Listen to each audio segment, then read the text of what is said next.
Fils et du Saint-Esprit. Amen. Et Seigneur Père du ciel, nous nous relions à toi. Nous croyons, Seigneur, que tu nous appelles à une vie toujours plus belle, toujours plus ajustée à toi. Et c'est ce que nous chantons maintenant ensemble. On a la chance de recevoir près de 170 personnes aujourd'hui au Puy-en-Velay qui viennent pour assister en présentiel aux assises et tout ça dans le respect des règles de distanciation. C'est une journée entière où on va pouvoir se poser et penser à ce qu'est l'unité de vie entre ce que l'on vit à la maison et ce que l'on vit dans le monde professionnel. Nous sommes à un moment décisif où les chrétiens ont besoin d'aller dans le monde. Mais il n'est pas possible d'aller dans le monde si on ne s'ancre pas dans une unité et dans laquelle on est une seule personne. C'est-à-dire que la vie personnelle, la vie professionnelle et la vie spirituelle ne font qu'un. Notre monde souffre trop de la schizophrénie. Schizophrénie qui fait que les personnes sont écartelées entre une vie personnelle, une vie professionnelle, une vie spirituelle. Donc ce qu'on va travailler à travers cette journée, c'est l'unité qui donne toute cette force pour après aller dans le monde et être acteur de la transformation du monde. Je suis là pour assister à cette journée, qui est une journée vraiment d'encouragement pour tous les entrepreneurs, parce que ça nous permet de nous retrouver, de parler de thématiques communes et aussi de nous ressourcer. On vit des vies trépidantes où on n'a pas le temps de s'arrêter. Et d'avoir des temps d'interruption où on peut réfléchir, où on peut s'arrêter, eh bien c'est indispensable. Si j'ai dit oui, c'est parce que je suis très touchée par cette démarche des dirigeants et entrepreneurs de dire arrêtons l'impasse, de croire que l'économie fait du bien à tout le monde, enfin qu'il suffit de réfléchir au niveau financier pour que tout le reste suive et pour essayer de construire une société dans laquelle l'économie a sa place, mais qui viennent au-devant des fractures énormes qu'on laisse dériver et qui, je crois, nous font du mal à tous. Et la seule question qui vaille vraiment, c'est qui je suis et qu'est-ce que j'ai envie de faire de ma vie. Et à partir de ça, comment est-ce que je fais quelque chose dans lequel je me reconnais, à la fois au niveau de mon travail et à la fois au niveau de ma famille. Une mauvaise décision, alors il vaut mieux en prendre de bonnes, hein, mais une mauvaise décision est beaucoup moins grave qu'une non-décision. Ça, j'en suis persuadé.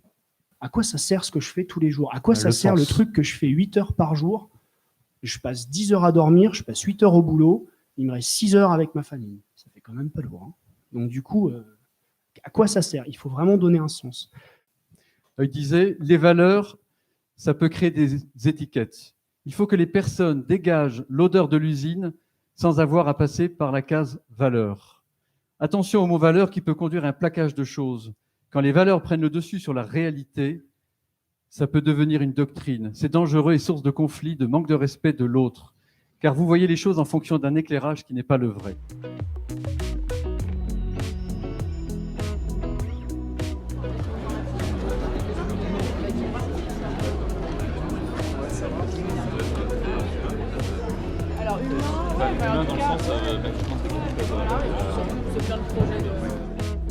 C'est des assises qui, célèbrent le plaisir de se retrouver, qui nous donnent confiance dans le fait qu'on n'est pas seul dans notre vie de dirigeant chrétien, avec nos doutes, nos questions, nos difficultés, nos incertitudes, nos failles. Voilà. Donc, ça fait un bien fou de voir qu'on est très nombreux, de prier ensemble.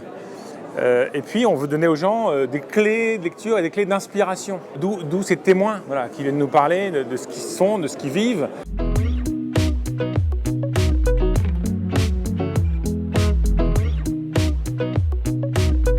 Chacun peut le réfléchir tout seul, ses lectures, son temps personnel, mais le faire avec d'autres permet d'élargir les points de vue, de pouvoir rencontrer des situations différentes qui viennent nourrir à la fois la réflexion de chacun des participants.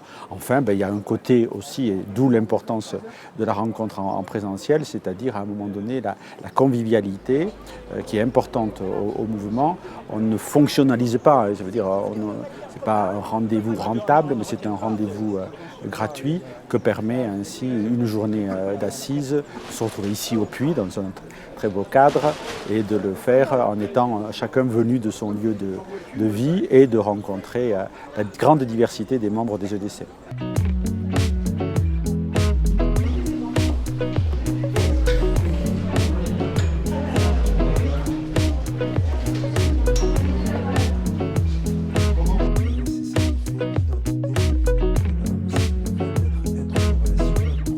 Mais j'ai choisi d'assumer ça et d'en faire un principe de management. C'est-à-dire, moi, je ne suis pas dans le doute. C'est pas ça, mais c'est un vrai challenge.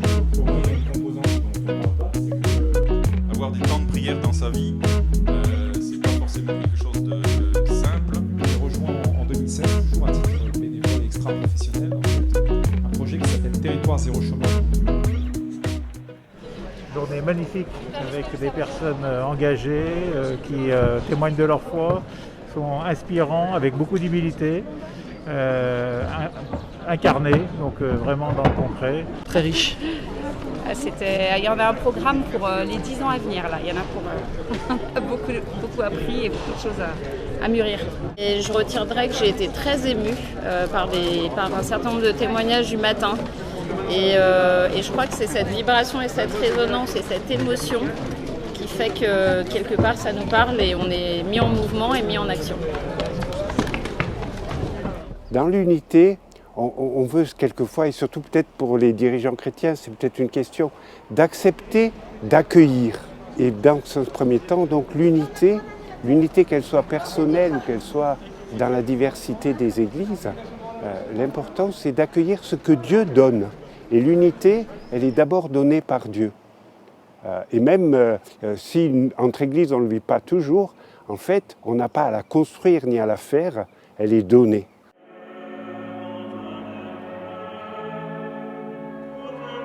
Pourquoi venir à des assises? Parce que la vie est faite de temps de plaine, voire parfois de désert, et de temps de sommet. Et comme Jésus le faisait, on a besoin de temps de sommet, on monte sur la montagne, c'est-à-dire qu'on se retrouve. Donc je dis aux personnes, surtout ne ratez pas les temps de ressourcement, ils vous permettront de mieux passer le désert et d'avoir une vie plus féconde. Mais l'année prochaine, on se retrouvera pour des assises nationales au Havre, et ce sera vraiment un moment très fort pour tout le mouvement de la France. On a besoin en fait de faire corps, de marcher ensemble aussi, et puis de s'encourager entre régions, entre équipes. Voilà. Donc il y a vraiment une continuité, une complémentarité entre la vie d'équipe et puis la vie des grands rassemblements. Ça marche ensemble. On se met en marche, au propre comme au figuré. Et du coup, le fait de cheminer permet de continuer à échanger sur comment on va passer à l'action. Oui, tout à fait. Donc, on n'en ressort pas indemne et on ressort avec plein de bonnes idées concrètes. Voilà. Ce que j'en retiens, c'est la richesse des témoignages et vraiment des témoignages authentiques de cœur, des expériences de cœur et de prières formidables. Cœur qui résonne, vie pro et vie perso sont les deux idéaux qu'on cherche tous à marier dans cette vie qui est nôtre, cette envie qui détonne d'être parmi les hommes se confronte au portable qui le soir crie et sonne. Du coup, le management reste une science délicate. Comment être en cohérence dans tes mots et dans tes actes exacts? Avoir conscience des autres est essentiel, mais chaque phase de croissance est une exigence nouvelle, très belle. Et ton idée d'être fidèle à toi-même, quitte à avoir des critiques au sein de tes équipes même quand même. Comme direction, mieux vaut prendre en vérité une mauvaise décision que de ne pas décider. Idée supplémentaire pour gagner en cohérence, leur montrer en quoi ta boîte est porteuse de l'espérance, confiance, car ton exemple du patron se sacrifiant est aussi un bel exemple à donner à tes enfants. Pourtant, tu peux aussi t'inspirer de cet appel, de sa traduction en acte qu'a connu Sœur Emmanuel, modèle très courageux quand les autres sont téméraires. Certains osent même travailler avec leur propre belle-mère.